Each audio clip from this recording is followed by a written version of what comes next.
industry is constantly growing and generating billions upon billions of dollars. As such, major publishers are always looking at which games are selling well, with an intention to repeat that success over and over. These kinds of blockbuster games tend to be the ones that boast cutting-edge graphics, be heavy on action, and aren't overly challenging. While this isn't necessarily a bad formula, there's something to be said for the developers who make games that don't follow these current trends, and instead incorporate older mechanics which some may consider to be dated. These are the games that remind us and play like the titles you fell in love with in the first place.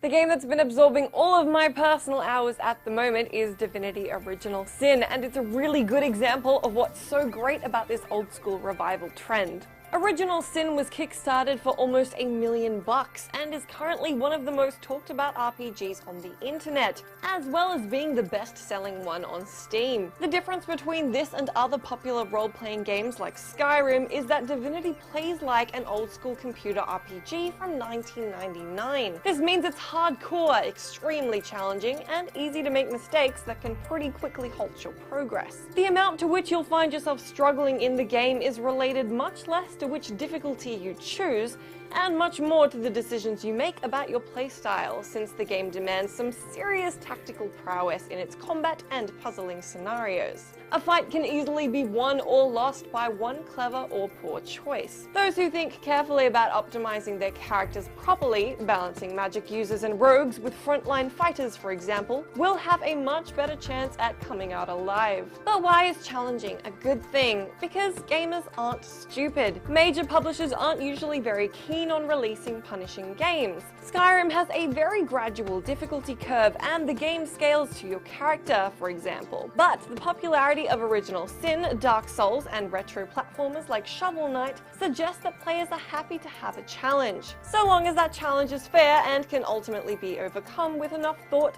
skill, and practice. Not every game needs to be dumbed down.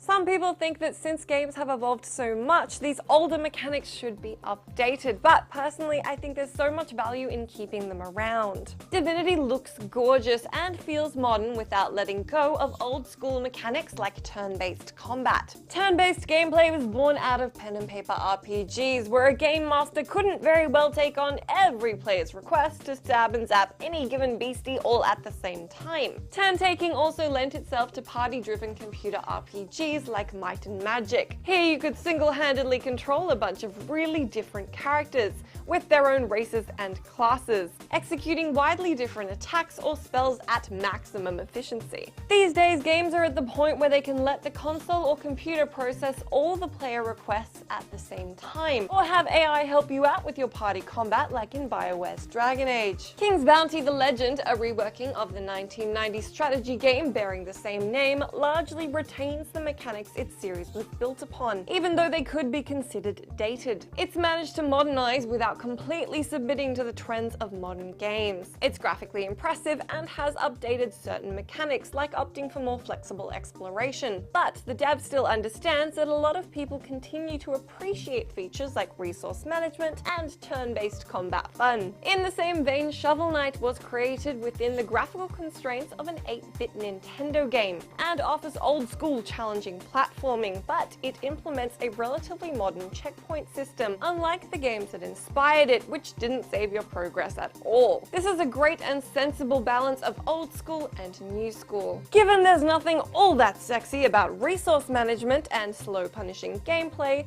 the issue is then that games set on retaining old school graphics and features generally aren't the sort that get big publishers on board. Perhaps the most important thing about these games that refuse to conform to a streamlined and accessible blockbuster formula is that they're proving players are really interested in having these niche experiences. There's a good chance we'll always have big budget action games, first-person shooters, and hack-and-slash Diablo clones, but smaller genres rely on independent publishing and consumer support. Kickstarter has let gamers have a huge say in what they want to play, and people can vote with their wallets now more than ever. Developers who don't want to compromise on the old school inspired experiences they're offering need an alternative to the support of big publishers. Luckily, if things trend the way they are with the success of Divinity Original Sin, Shovel Knight, and King's Bounty, it seems that alternative is fully viable and will have room to thrive.